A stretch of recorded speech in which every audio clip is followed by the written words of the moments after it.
നമുക്ക് രാവിലെ വളരെ പെട്ടെന്ന് ഉണ്ടാക്കിയെടുക്കാൻ പറ്റിയ ഒരു ബ്രേക്ക്ഫാസ്റ്റ് റെസിപ്പി ആയിട്ടാണ് ഇന്ന് ഞാൻ വന്നിരിക്കുന്നത്. മുട്ടയും അരിപ്പൊടിയും മാത്രം മതി ഇത് ഉണ്ടാക്കാൻ വേണ്ടിയിട്ട്. ഇത് കഴിക്കാൻ വേണ്ടിയിട്ട് നമുക്ക് കറിയുടെ പോലെ ആവശ്യമില്ല. പിന്നെ കറി നിർബന്ധമാണെങ്കിൽ ടൊമാറ്റോ ചട്നിയോ അല്ലെങ്കിൽ സാധാരണ തേങ്ങാ ചട്നി ഇതൊക്കെ മതിയാവും. അപ്പോൾ നമുക്ക് നോക്കാം ഇതെങ്ങനെയാണ് വളരെ എളുപ്പത്തിൽ ഉണ്ടാക്കുന്നതെന്ന്. ഇതിന് വേണ്ടിയിട്ട് ഞാനിവിടെ 2 മുട്ടയാണ് എടുത്തിരിക്കുന്നത്. 2 മുട്ട വെച്ചിട്ട് നമുക്ക് 3 ആളുകൾക്കുള്ള ബ്രേക്ക്ഫാസ്റ്റ് റെഡിയാക്കി എടുക്കാം. ഇതിലേക്ക് ഞാനൊരു അരക്കപ്പ് വെള്ളവും കൂടി ചേർക്കുകയാണ്. ആവശ്യത്തിന് ഉപ്പും കൂടി ചേർത്തിട്ട് ഇത് മൂന്നും കൂടി നമുക്ക് നന്നായിട്ടൊന്ന് മിക്സ് ചെയ്തെടുക്കാം. വെള്ളവും മുട്ടയും ഉപ്പും കൂടി നന്നായിട്ടൊന്ന് യോജിച്ച് വന്നിട്ടുണ്ട്. ഇനി നമുക്കിതിലേക്ക് ആവശ്യത്തിനുള്ള അരിപ്പൊടി ചേർത്ത് കൊടുക്കാം. അരിപ്പൊടിയുടെ അളവ് ഞാനിതിൽ പറയുന്നില്ല, കാരണം നമ്മൾ ഇത്രയും എടുത്തിരിക്കുന്ന ഈ മുട്ടയ്ക്കും വെള്ളത്തിന് ആവശ്യമായിട്ടുള്ള അരിപ്പൊടി ചേർത്ത് കൊടുക്കുകയാണ് വേണ്ടത്.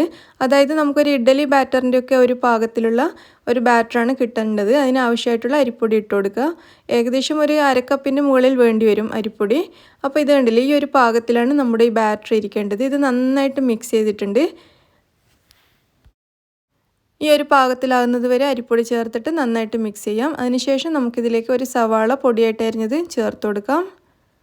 ഒരല്പം കറിവേപ്പില കട്ട് ചെയ്തതും ഒരു 2 പച്ചമുളക് അരിഞ്ഞതും കൂടി ഇതിലേക്ക് ചേർക്കാം.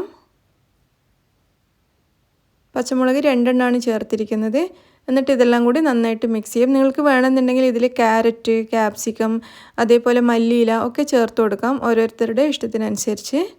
അപ്പോൾ നമ്മുടെ ബാറ്റർ ഇവിടെ റെഡി ആയിട്ടുണ്ട്. ഇനി നമുക്ക് അപ്പം ഉണ്ടാക്കാൻ വേണ്ടി തുടങ്ങാം. ഇത് മിക്സ് ചെയ്തിട്ട് റെസ്റ്റ് ചെയ്യാൻ വെക്കേണ്ട ആവശ്യമൊന്നുമില്ല, ഉടനെ തന്നെ ഉണ്ടാക്കാം. അപ്പോൾ ഞാനിതൊരു അപ്പച്ചട്ടിയിലാണ് ഉണ്ടാക്കാൻ വേണ്ടിയിട്ട് പോകുന്നത്. അപ്പച്ചട്ടി ഇവിടെ നന്നായിട്ട് ചൂടായിട്ടുണ്ട്.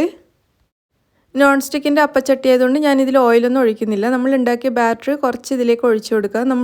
നമ്മൾക്ക് ഏത് വലിപ്പത്തിലാണ് അപ്പം വേണ്ടത് അതിനനുസരിച്ച് ആവശ്യത്തിനുള്ള മാവ് ഒഴിച്ചു കൊടുത്താൽ മതി. ഞാനിവിടെ ഏകദേശം ഒരു 3 ടേബിൾ സ്പൂണോളം മാത്രമേ മാവ് ഒഴിച്ചു കൊടുത്തിട്ടുള്ളൂ.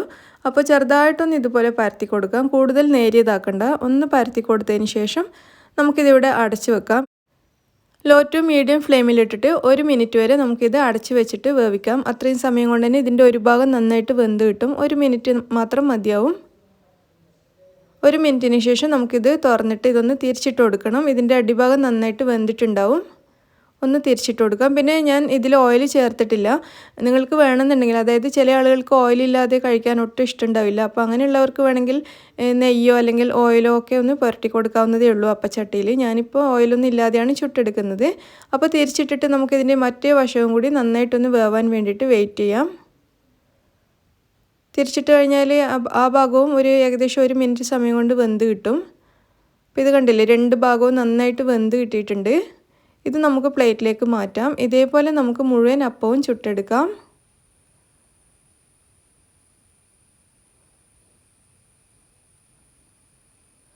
അങ്ങനെ നമ്മുടെ നല്ല ടേസ്റ്റി ബ്രേക്ക്ഫാസ്റ്റ് മുഴുവനും ഇവിടെ റെഡിയാക്കി വെച്ചിട്ടുണ്ട്. മുട്ട ചേർത്ത് ഉണ്ടാക്കുന്നതുകൊണ്ട് നല്ല സോഫ്റ്റ് ആയിട്ടുള്ളൊരു അപ്പമാണ്.